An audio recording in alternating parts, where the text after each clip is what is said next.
السلام علیکم۔ زکوٰۃ، اس کی فرضیت، اہمیت اور مصارف۔ ریسنٹلی ہم نے زکوٰۃ کی فرضیت اور اہمیت کے بارے میں پڑھا تھا۔ آج ہم اس کے مصارف کے بارے میں پڑھیں گے۔ میں نے ادھر مینشن کر دیا ہے، قرآنی تعلیمات کی روشنی میں زکوٰۃ کے مصارف بیان کریں۔ اس کا سوال پیج نمبر 66 پر ہے اور لانگ کویشچن نمبر یہ ہے لانگ کویشچن نمبر 3 اور اس کا جواب پیج نمبر 65 اور 66 پر ہے۔ اسے میں نے پوائنٹ میں یعنی کہ مینشن کر دیا، ڈیوائڈ کر دیا ہے۔ سب سے پہلے سورہ توبہ کی روح سے، سورہ توبہ کی آیت نمبر 60 ہے۔ اس میں بتایا گیا ہے کہ زکوٰۃ تو غریبوں، مسکینوں، قرض داروں اور زکوٰۃ کے محکمے میں کام کرنے والوں کے لیے ہے اور ان لوگوں کے لیے ہے جن کے دلوں کو اسلام کی طرف جوڑنا ہے۔ زکوٰۃ کس کے لیے ہے؟ غریبوں کے لیے، مسکینوں کے لیے، زکوٰۃ کے محکمے کے ملازمینوں کے لیے اور ان لوگوں کے لیے ہے جن کے دلوں کو اسلام کی طرف جوڑنا ہے۔ یعنی کہ جن کے دلوں کو اسلام کی طرف جوڑنا ہے، یعنی ایسے نان مسلم، ایسے غیر مسلم جو یعنی کہ جن کی مالی حالت بہتر نہیں، اگر مالی حالت بہتر نہیں، اگر آپ زکوٰۃ دے کر، زکوٰۃ کے پیسے انہیں دے کر انہیں اسلام قبول کرنے پر آمادہ کر سکتے ہیں تو ایسے لوگوں کو بھی زکوٰۃ دینا جائز ہے۔ اب دوسرا پوائنٹ کیا ہے؟ غریبوں اور مسکینوں، یعنی کہ زکوٰۃ کس کے لیے ہے؟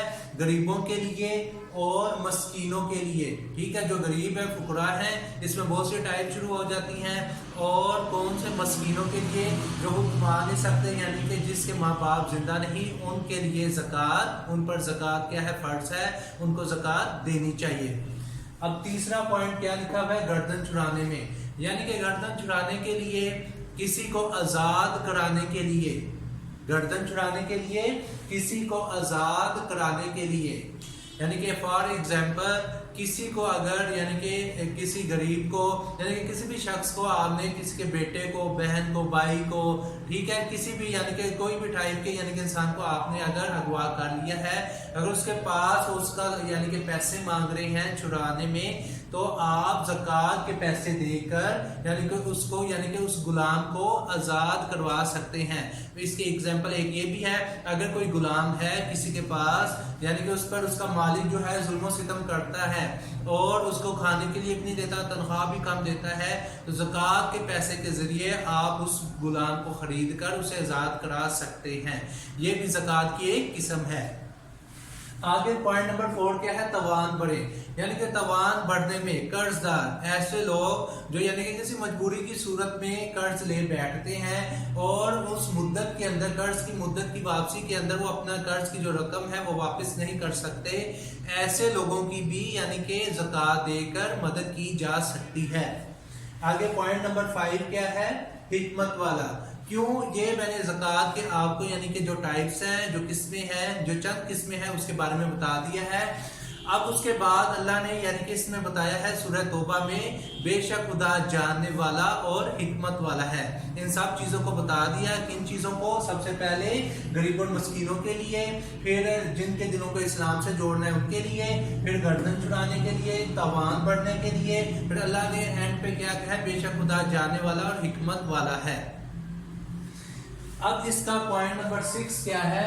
مصارف زکوٰۃ۔ پوائنٹ نمبر 6 کیا ہے؟ مصارف زکوٰۃ۔ کتنے مصارف زکوٰۃ؟ 8 ہیں۔ سب سے پہلے فقراء یعنی کہ فقیر جو مانگنے والے ہیں ان کے لیے، ان کو دی جائے۔ مساکین جن کے ماں باپ زندہ نہیں ہیں ان کو زکوٰۃ دی جائے۔ تیسرے نمبر پر ہے عاملین، یعنی کہ محکمہ زکوٰۃ میں کام کرنے والے جو ملازمین ہوتے ہیں ان کو بھی زکوٰۃ دی جا سکتی ہے۔ اب پوائنٹ نمبر 4 کیا ہے؟ چوتھا اس کا مصارف کیا ہے؟ رقاب۔ چوتھا مصارف کیا ہے؟ رقاب، یعنی کہ رشتہ داروں کے لیے بھی ہے، ان کو بھی زکوٰۃ دی جا سکتی ہے۔ آگے 5واں مصارف کیا ہے؟ غارمین، یعنی کہ قرض دار، جیسے میں نے پیچھے ڈیفائن آپ کو کر دیا ہے، بتا دیا ہے، جو قرض لے کر واپس نہیں کر سکتے، ان کے پاس استطاعت نہیں ہے واپس کرنے کی، زکوٰۃ کی رقم ایسے افراد کی بھی مدد کرنے کے لیے استعمال ہو سکتی ہے۔ اب پوائنٹ نمبر 6 کیا ہے؟ تالیف قلب، ایسے لوگ، ایسے یعنی کہ انسان جن کو اسلام کی طرف راغب کرنا ہے، جن کو دل اسلام سے جوڑنا ہے، ان کی بھی مدد کر کے، ان کی بھی یعنی کہ مالی طور پر مدد کر کے زکوٰۃ یعنی کہ ادا کی جا سکتی ہے۔